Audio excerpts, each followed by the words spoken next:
అది శ్రీకృష్ణదేవరాయలు రాసినటువంటి ఆముక్తమాల్యద, స్వయంగా రాసినటువంటి ఒక చరిత్ర. నిజంగా చాలా ఆశ్చర్యకరమైనటువంటి అంశాలు ఇక్కడ కనిపిస్తున్నాయి. దీన్ని మనం దగ్గర నుంచి ఇలాంటి లెన్స్లో ఉపయోగించి చూస్తే అక్షరాలు అనేటువంటి చాలా స్పష్టంగా కనబడతాయి.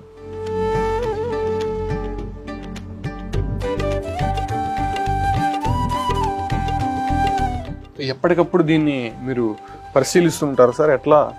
ప్రతిరోజు వచ్చి ఉదయం వచ్చి చుట్టూ తిరుక్కుంటామండి. ఏదైనా ఎక్కడైనా సరే ఇన్సెక్ట్స్ ఉన్నాయా లేదా అనేటువంటి చూస్తాము.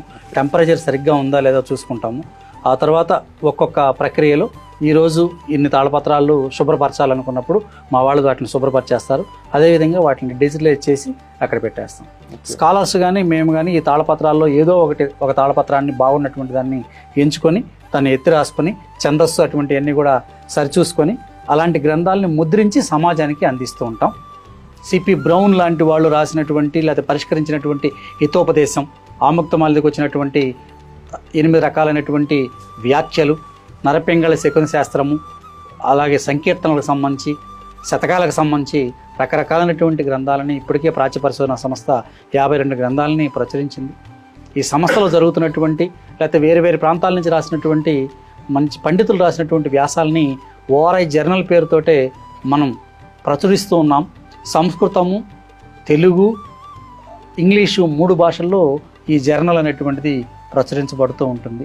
అనేక ప్రాచీనమైనటువంటి శిథిలావస్థలో ఉన్నటువంటి గ్రంథాలను కూడా ముద్రించేటువంటి బాధ్యత కూడా ఓరియంటల్ రీసెర్చ్ ఇన్స్టిట్యూట్ తీసుకుంది.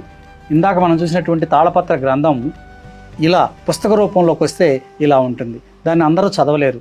ఈ పుస్తకాన్ని అయితే అందరూ చదువుకోవడానికి వీలవుతుందని ఇలా ఆ గ్రంథాన్ని ఇలాంటి ముద్రిత రూపంలోకి తీసుకొచ్చి సమాజానికి అందిస్తూ ఉంటాం. ఇది ప్రాచ్య పరిశోధన సంస్థ చేస్తున్నటువంటి బాధ్యతల్లో ఇది ఒకటిగా మనం చెప్పుకోవచ్చు. ఇక్కడ ఒక అంశాన్ని మనం గమనించవచ్చు. ఇప్పట్లో అంటే ప్రింటింగ్ మిషన్లు అంటే పేపర్ తయారు చేయడానికి అనేక సాంకేతిక పరిజ్ఞానంతో కూడుకున్నటువంటి మిషనరీస్ వచ్చాయి. బట్ అప్పట్లో ఈ యొక్క పేపర్స్ మనం ఒకసారి గమనిస్తే ఇవన్నీ కూడా చేత్తోనే తయారు చేశారు.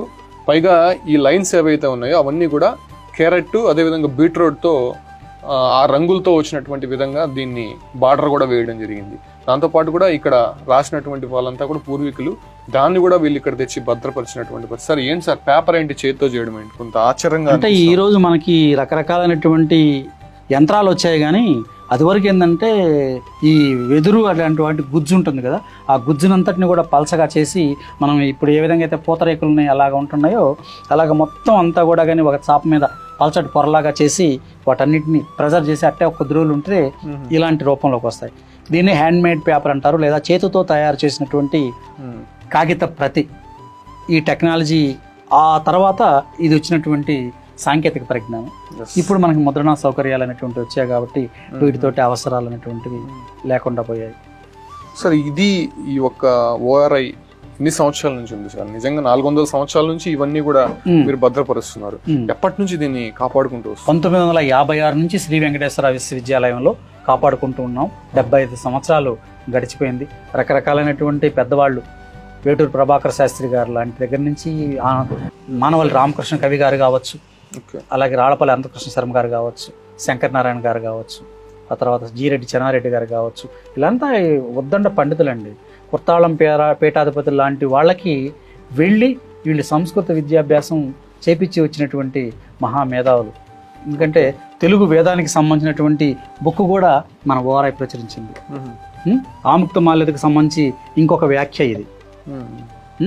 వేదాలని తెలుగులోకి తీసుకొచ్చినటువంటి ఋగ్వేదానికి సంబంధించినటువంటి తెలుగు వర్షన్ ఇది.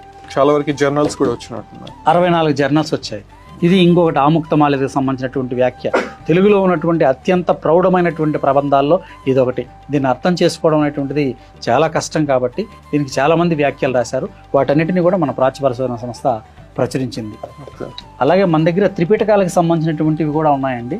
ఆ రోజు భారత ప్రభుత్వం మనకు అందించినటువంటి మొత్తం 42 సంపుటాలకు సంబంధించినటువంటి త్రిపిటకాలు ఆనియన్ లీఫ్ పేపర్లో చైనీస్ భాషలో ముద్రించినటువంటి త్రిపిటకాలను కూడా మనం ప్రాచ్య పరిశోధన సంస్థ మన భారతదేశానికి సంబంధించినటువంటి సమాచారాన్ని చైనా వాళ్ళు నిక్షిప్తం చేశారు.